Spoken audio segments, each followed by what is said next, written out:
of Orient are bearing gifts. We traverse afar, field and fountain, moor and mountain, following yonder star. Oh, star of wonder, star of night, star of royal beauty bright, westward leading, still proceeding, guide us to thy perfect light.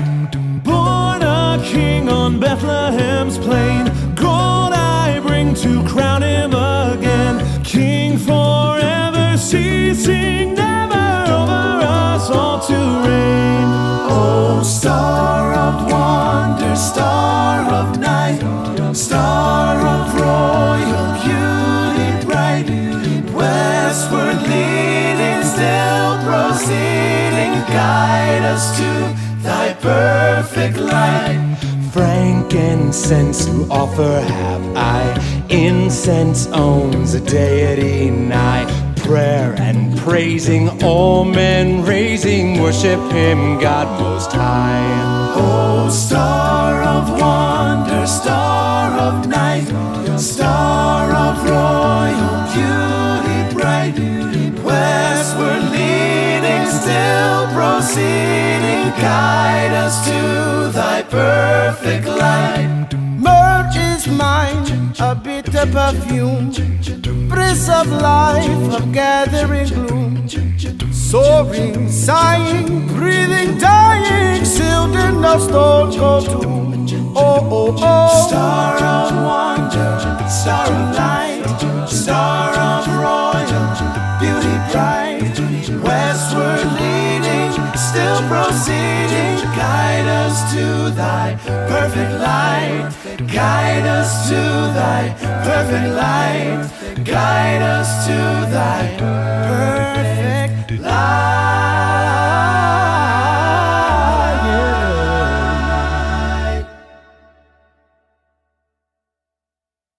So we had a shorter version of that for this week since we showed the long one last week, and there were people that were serving and tots and kids last week and didn't get to see it, and there were other people that said, I didn't understand all the pictures. So just in case everybody's not totally on base with that, they all had the word king somehow associated with their name. B.B. King, great blues guitarist, one of my favorite ever. There's Martin Luther King Jr., there was, the Lion King, that was pretty self-explanatory. Michael Jackson, king of pop, there you go. Little known bit of trivia there, I had my sister convinced at one point that I was Michael Jackson's adopted son. Worked out, we were kind of the same skin tone, so it was fine, made it real easy to work there. And I literally had my sister just absolutely in tears thinking that I was somehow Michael Jackson's adopted son. I'd be good with the inheritance, I'd be good with that part, but not quite all the craziness that went with it. We've been talking, started last week, we're going to continue today and next week, about three kings for this Christmas season. And not the three kings that came to see Jesus, even though we're going to use that story as a springboard for what we're talking about. But this idea that Christmas is not just about event, Christmas is about action. Christmas needs to be about what do we do with what we know. There are certain things that when you know something, you do something. This last week, I found gas for $1.71 a gallon. I don't know that I had paid $1.71 a gallon since I was in college, okay? And that was a long time ago. And so when I found out about it, guess what I did? I immediately started texting my friends saying, hey, it's $1.71 a gallon at this spot. Some of you are mad because you're going, I didn't get a text from you, so I must not be your friend. No, it's not that. Just it's people I knew were looking for gas, so I sent them a message real quick and got that to them. And so I found information. The information was impactful to me, and so I took action. Okay? Most action words have the ability to put ing at the end of them, okay? And so we just happen to be using three words with ing at the end that also end with a K, which is what gets us K-I-N-G, so our three kings for Christmas. Last week we talked about the idea of seeking. The wise men actually came and were seeking something that they didn't fully know, that they didn't fully understand, but they came seeking after this one who had been promised, this one who had been prophesied. Next week, we're going to talk about something that we think of associated with an earlier holiday rather than with Christmas, but it ought to be the ultimate expression of Christmas, and that's thanking. What does it mean to really be thankful for what it is that God did when He wrapped Himself in flesh and brought Him to earth to be Emmanuel, God with us? Today, we're going to talk about what I think for many of us may be the most difficult part of Christmas. You see, what we begin to do anytime we enter into the holidays is we begin to kind of go into autopilot mode. And this is what I mean by that. We have certain things that we do. We have certain experiences that are important to us. One of the things that our family has loved doing over the last several years is going to Sounds of the Season in Olivet. It's a big, huge concert they do with all the different music groups and everything. And I absolutely love going and getting to be a part of that. And this year I didn't get to. I had some stuff I had to do with work that night, and so I couldn't be there. I couldn't participate in it. And it was like a piece of my Christmas holiday was a little bit gone because there was something I couldn't participate in. For some people, it may be a certain get-together they have with friends. I know I have a friend that to this day, they have to go caroling or it's not Christmas. You know, in this day and age, it's almost dangerous to go caroling. You know, you never know how somebody's going to respond, but that's just really important to them to get to go caroling. I have another friend that if they don't exchange white elephant gifts with someone, it's not Christmas, because how else are you going to get rid of all the junk in your house if you don't have some sort of white elephant exchange?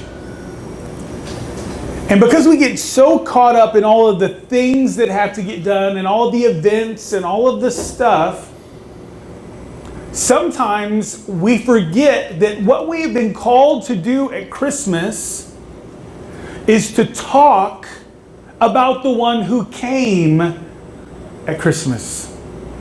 I want us to go to Matthew chapter 2. Matthew chapter 2, we're picking up the story of the wise men, and actually we're going to get stuck almost at the exact same place we were last week. Matthew chapter 2, verses 1 and 2. It says, after Jesus was born in Bethlehem of Judea in the days of King Herod, wise men from the east arrived unexpectedly in Jerusalem. That's kind of where we got caught up last week, right? Now, so that everybody's on the same page, the wise men were not at the manger with Jesus, okay? That's not where they found him. So every nativity set that you see that has a camel and a guy with a crown on, okay, it's incorrect. I hate to shatter your thoughts of Christmas. I'm not saying you have to go home and take the wise men out of your nativity set. I'm not saying that, although if you wanted to be accurate, you could. I have friends of mine, I kid you not, that they have one of those willow tree nativity sets. We have one of those at our house. Rachel loves the willow tree stuff. They got one of those willow tree nativity sets, and it's got the three kings with it. And they wait, and like in February, they put out the wise men for a few days, just so that everybody understands it happened later. And so what happens is, once Jesus was born, once this sign of this star appeared, these wise men who understood prophecy, who understood the teachings and writings of those who had gone before, they noticed this star and they recognized, that's why they were seeking after him, that the one who had been promised as the Messiah had been born. Now what's really amazing about that is those who were of the same culture and faith as the Messiah did not notice that he had been born. But those from the outside looking in were able to recognize what was taking place. So they came seeking after the Messiah.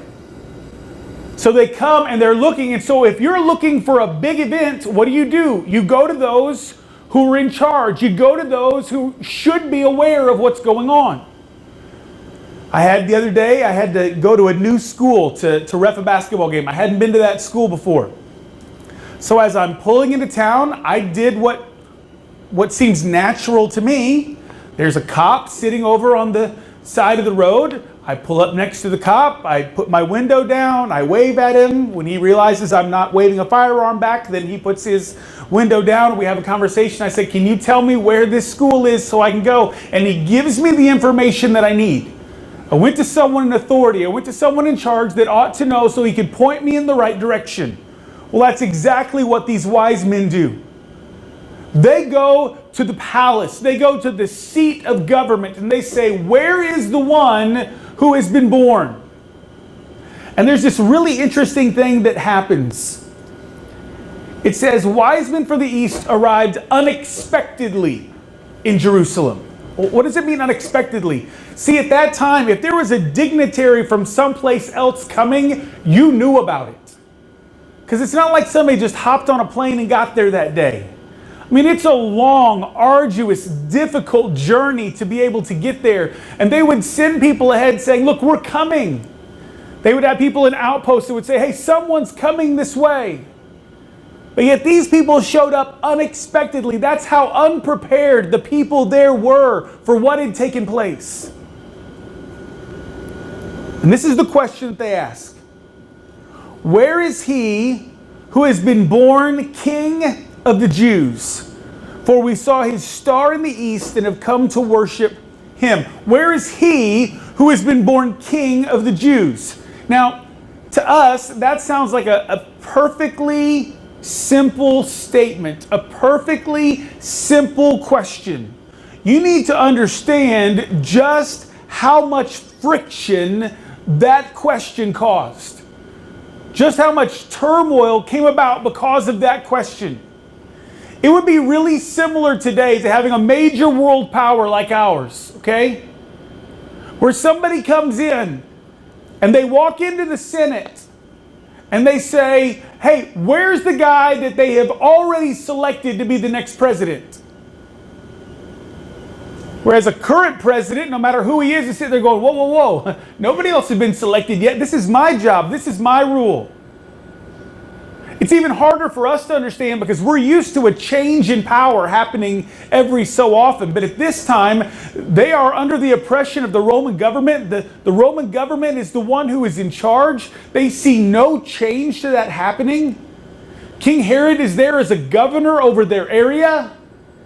And all of a sudden, here comes these men saying, who is the one who is the rightful king? Who is the one who has been promised? Who is the one who should be sitting on the throne leading his people? Now, I find it very interesting that we gloss over this question whenever we get to the Christmas story. There's something we know about these three men that come. The most of the translations will use the term wise men or wise kings. Some translations will say learned scholars. Here's what we know from that. They are not dumb. Okay, it's pretty simple, all right? They're not dumb people. They would know and understand just how much of a hot button issue it's going to create the moment they ask this question. Except, here's the problem. They assume that everyone there is looking for the same king that they're looking for. They assume this was a big deal. This has been prophesied for centuries. People desperately want to know that the king is coming, and so they must have been looking for him. There must be celebration. This must be an amazing time among the people. But it wasn't. Because they weren't looking for a king to come as a tiny little baby being born in a smelly barn. They were looking for someone that would ride in on a big white horse and have armor and be able to lead people in battle and be a political overthrower to bring them out of the bondage of Rome. That's what they were looking for, but that's not what God sent. God sent his son wrapped in flesh in the most humble of ways, so that we might understand that his desire for us was not power. His desire for us is not position or prestige, but his desire for us is that we would be in relationship with the one who formed us. These wise men show up, and the first thing they do is open their mouth about Jesus. In a place where it wasn't popular to do so, in a place where it even could have got them in trouble for doing so. In fact, we find out later in the story that King Herod actually tries to trick them. Hey, go find out where this king is and come back and let me know so I can go worship him too. When King Herod had no desire to do that whatsoever, his desire was to find out where this kid was so he could go kill him, so that he wouldn't have a threat to his power. Last week we talked about the idea that these men were seeking Jesus.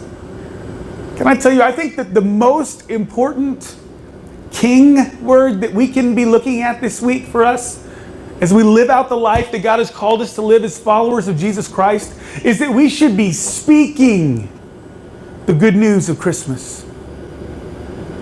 So many times we end up doing all the things that are necessary to go along with the holidays. I would dare say that many of us have already purchased gifts for people that we love. I know there's a couple gifts that we've gotten. There's at least one gift that my wife has absolutely no clue about. It's awesome. One of my favorite things to do every year is get her gifts because like the only thing that I'm good at as a husband, okay, maybe like one or two things, like one of the very few things that I'm good at as a husband is hearing her say like that she wants something or she likes that or whatever, and I'll find a way to get it when she doesn't know that I've gotten it. The problem is sometimes like she said it in February and by the time we get to Christmas, like she doesn't want it anymore or like she didn't remember, but I feel good knowing that it was something she wanted that I got. So it's like, you know, it's my superpower. So I go and I get this little gift and I've got it stuck away someplace that she can't know so that I can give it to her. And to me, there is so much joy in doing that. I love giving things. I love giving things to our kids. I love giving things to friends. I wish we could do more than what we're able to do at times. And we put such energy and effort into it. And yet the very thing that God came to do, which was to make a difference in His creation, many times we fail to talk about that with those around us. We'll invest money in a gift, but we will never share the good news of Jesus. We'll spend all the time making a big elaborate meal, but we will never share with them that Jesus is the bread of life. We'll go to elaborate parties. We'll dress up in our ugly sweaters. We'll do all these things, but yet we won't talk about Jesus. I believe that we must be speaking. I don't believe it's an option for those of us who are followers of Jesus Christ. I believe it is a must. In fact, we're going to see in this passage, go ahead and put it up for us if you would, Kim. 2 Corinthians chapter 4, verse 13. This is what Paul writes to the church at Corinth. He says, "And since we have the same spirit of faith in keeping with what is written, I believed, therefore I spoke. We also believe, and therefore we speak." He's referencing an earlier writer in the Bible that talks about the fact that because he believes in God, he speaks. He says, because of that, since we believe, we speak. And we talked about this before. It's not an optional statement. It's not, because I believe in God, if it's convenient, I will speak about Him. It's not because I believe in God, around people that I don't know real well, I can speak about Him. I find it interesting. We showed the video earlier about work that's going on outside of our country, missionaries who've gone and given their entire lives to sharing the good news of Jesus. And one thing that many churches do is they will go on short-term mission trips. People give up a week or two of vacation and they'll go someplace else to be able to share with others the good news. I actually led one of those trips about 5 years ago, right before we moved up here to be a part of Journey. And the church that we came up here, I gathered everybody together. We were doing training. There were about 50 of us that were going on this mission trip. And I said, one of the things that we're going to have to do while we're there is we're going to have to share our faith with people that have not yet heard the good news of Jesus. And I said, how many of you have never done that before? It was amazing how many people raised their hand. Now, they were paying money to go on a trip and do that. But they had never done that with somebody that lived right next to them. And one guy looked at me and said, well, look, it's easier to do that with somebody I don't know. Because it doesn't matter as much to me if they reject me. I said, well, I get that. I get that human side of that. But here's what you're telling me. You will go to extraordinary lengths to share the good news of Jesus with somebody that you don't know. Yet you won't take the very common practice of just walking across the street to your neighbor, to your friend, to your relative, and sharing with them what God has done in your life. See, if I believe, it is a mandate, it is a must that I should be speaking about who He is and about what He has done. in and through my life, in and through the life of others that I've connected with in a family of faith. We had a meeting last Sunday. Many of you were able to be a part of it. As a church, we've been portable for quite a while. We're looking at what it would look like for us to purchase a property, for us to have as a more permanent home for our church. And there's some things that are very exciting about that. And so it's very interesting. I had lots of conversations this last week about that. Some of you people shot me emails asking me questions about that. Some people called me up on the phone. If they saw me, we'd have conversations about it and how neat would it be and how cool would it be and all these kinds of things. And I got so caught up in the middle of the week. And you understand, I was just one side of all those conversations, okay? But I began sitting there wondering, man, if we were talking about Jesus as much as we were talking about a building, what kind of impact could we make on our community? If we were sharing the good news of Jesus as much as we were sharing the good news of maybe not having to set up black curtains and chairs on a Sunday morning. And then I thought about me personally. I thought, well, which one am I more excited about? Because there are days, I'll be real honest with you, there are days I'd be really excited not to set stuff up. But the moment that becomes more exciting than the good news of Jesus, the reason why we do this, then we have so missed the boat. We're to be seeking Jesus with everything that we have. We're to be speaking the good news of Jesus to everyone that we come in contact with. Now, I understand that creates all sorts of dilemmas for many of us. Because many of us will have interactions this year that at this time of year, that we don't have at any other time. Rachel and I just got back from Cincinnati a few weeks ago. You guys know that we went there for Thanksgiving, and all of Rachel's family is there. There are people that we saw, there are people that we interacted with that we won't interact with any other time of the year, just because of where they live and where we live. There are certain things that happen, and so when you're only around people for a very short amount of time, you know what our natural human tendency is? To not make waves. To not cause trouble. Why?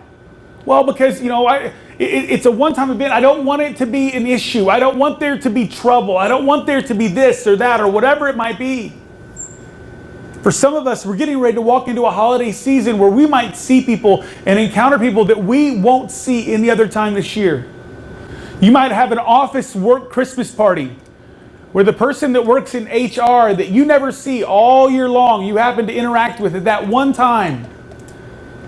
I don't want to make waves. I don't want to be an issue. It might be somebody in your family that you don't normally see, or you at least don't have the opportunity to sit down and spend that much time with. The question is, if we are seeking God, if we have come to a place personally where we have a personal relationship with Jesus Christ, it is not about an option of whether or not we speak about the good news of Jesus with those that we encounter every day. It's a must. It's a mandate. I am to be sharing the good news of Jesus Christ. These three men from far off in the east walk in and make a statement that is so radical and so scary to those that are there. Who is the one who has been born King of the Jews? I want you to know this is not about the political climate we live in. It's not even about the cultural climate. But so many times we are so worried that what we say is going to offend someone. We're so worried that what we say is going to bother someone and they won't want to have a conversation with us. And I hear that comment, I hear that excuse all the time. But here's the problem. That excuse is absolutely baloney. And here's why I say that. Most of us have no problem making controversial statements around people that we love. We just don't. Many members of my family would love to start listening to Christmas music like in July. Okay? I have no problem telling them that they are absolutely unequivocally wrong. Okay? They're just wrong. It's not an opinion, it's a fact. They're wrong, okay? Christmas music should come in this little window in between after all of the football games are done on Thanksgiving, okay? And the end of services on Christmas. That's when Christmas music should take place. And you shouldn't take a radio station that I enjoy listening to and turn all of the music to Christmas for an entire month. Because I can only have so much tinsel and glitter before I vomit up tinsel and glitter. That's just me. It doesn't have to be your opinion. That's fine, because it's my fact. It's okay, all right? And so I make that statement to people, and I always have somebody come up and say, well, that's horrible. Christmas music is so great, and I listened to it all year. Brady told me that the other night at rehearsal. He loves listening to Christmas music. It's all right. He's a Braves fan, too. He can be wrong 2 counts. It's totally all right. See, there's another place. We make controversial statements all the time. You have your team that you like cheering for, and your cousin has another team that he likes cheering for. I almost guarantee you that if you're both big fans of your team, when you get together at Christmas, somebody's going to make a statement about the other person's team. See, this idea that we don't want to make controversial statements around other people is baloney. What it is that most of us just don't have the guts to speak about the one that we say we seek. Why? Well, because many of us begin to think that if I talk about Jesus and somebody looks at me funny or acts funny because of it or whatever, that it means they've rejected me. Well, can I tell you that there's a very human, natural element of us that says when somebody doesn't agree with me, there's a type of rejection that comes with that. But there also has to be this understanding that when someone rejects my idea, when somebody rejects my belief, they're not rejecting me, they're rejecting that belief. I believe that Christmas music should only happen through the end of football and Thanksgiving and the end of services on Christmas Day. And if you think I'm an absolute idiot for that, you're really not rejecting me. You're rejecting my thoughts and opinions based upon that particular topic. If I believe that my baseball team is the most wonderful, amazing baseball team in the whole world, by the way, we did kind of prove that. Did win a World Series, I'm just saying, all right? I've got friends of mine that have already started saying, we're going to win this next year, because they happen to be Cubs fans, to which I respond, but you had to go get a Royal to try to do it, okay? Because that's what happened, all right?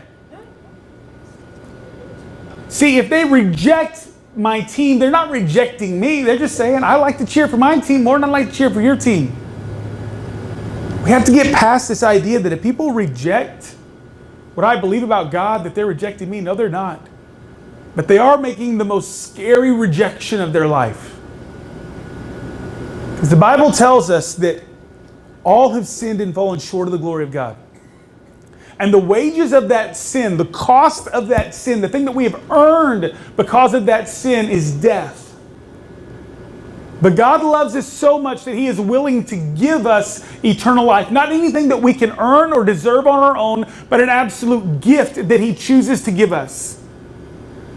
And what keeps us separated from God for all eternity potentially is not how many good things I do versus how many bad things that I do. But it's about whether or not I choose to reject this incredible gift that was given to us at Christmas.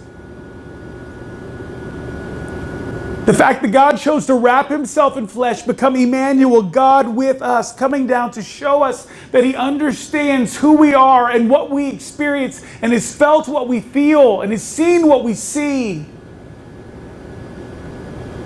And He's offered Himself as a sacrifice for you and for me. And if they reject that news, it's not that they reject me. But here's the scariest thing to me. What if I never give them the opportunity to reject it? One of the reasons why me and others that I know, some even far more than me, are so passionate about seeing the message of Jesus taken to the corners of the earth like we saw earlier in the video today. One of the reasons that we are so passionate about that is because we desperately want everyone to have the opportunity to respond to the gospel.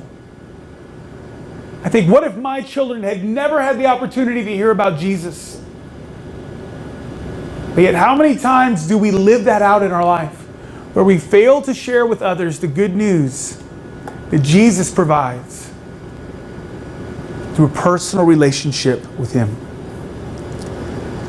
Next week, as we talk about thanking, we're going to begin kind of wrap a bow around this message and talk about how these things work together. But here's my challenge to us this week. I'm not going to make a big deal out of it or ask you to walk down and make a commitment or take a card or do something like that. But this is what it is. Who are you going to speak to this week about the good news of Jesus? Who are you willing to talk to? Who are you willing to get outside your comfort zone enough with that you'd say, hey, I just want you to know that the reason Christmas is so important to me is because Old Navy puts pajamas on sale. No. The reason Christmas is so important to me is because we have this really great meal at my family's house and it's so great to be with everyone. Well, man, that's a great thing. But the reason Christmas is important to me is because it reminds me that God loved me so much, He gave His Son. His only Son, His one and only Son, so that whoever believes in Him would not perish, but would have everlasting, eternal, unbelievable life. Can I tell you, that's a gift that many of us desperately need to share with those around us. Because there are people who do not have abundant life. They do not have unbelievable, incredible life. They have this drudgery of life where they're simply trying to get from one thing to the next, and they are desperate for the gift that you might be able to help share with them. Thanks so much for being here today. I got a couple things before we go, and we'll close in prayer before we leave today. The first thing is Journey Live, our time for students. We got a special time going on this afternoon. We're going to have a little Christmas fun and all that kind of stuff. And we got several students who are going to be a part of that today. It's going to meet at 4 o'clock at my house. You don't want to miss out on that. So if you got students that are junior high school age, please have them come connect up with us today. It's going to be a great time. Our adult small group that meets on Sunday nights is going to be pushed back a half hour. So instead of meeting 4:30 to 6, we're going to meet 5 to 6:30. So just a little bit later tonight. For that, a group that meets at Ryan and Kelly's house, and would love to have you there to connect up with us as well. Whenever you are leaving today, be sure and say hi to Carol and shake her and see how sore she is after running her 5K today. I'm assuming you finished. Oh, I see the medal and everything. Very nice. Carol ran in the Jingle Bell Run today. And there was a conversation a few weeks ago. I forget who it was with, but somebody had asked her what it was going to be like running in December. She's like, oh no, it's like in February or something. And no, it was, middle of December. So I think it came a little earlier than she was expecting to have to run the 5K, but she got through it. So that's awesome. And glad she's back with us today. One special acknowledgement that I want to make today.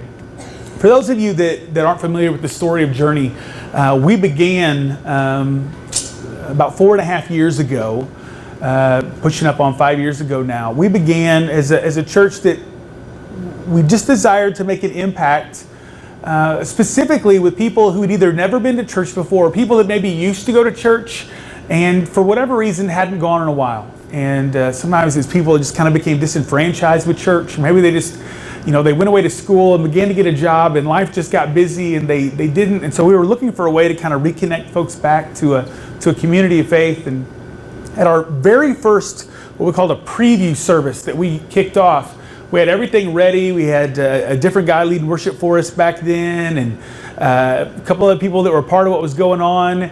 And the one thing we didn't have for that Sunday was a drummer. We didn't have one. And so one of the guys that was connected with us, he was a college student. He said, hey, I got a friend that drums. He'll be great. And I said, well, have you heard him? He said, no, but I've heard he's really good.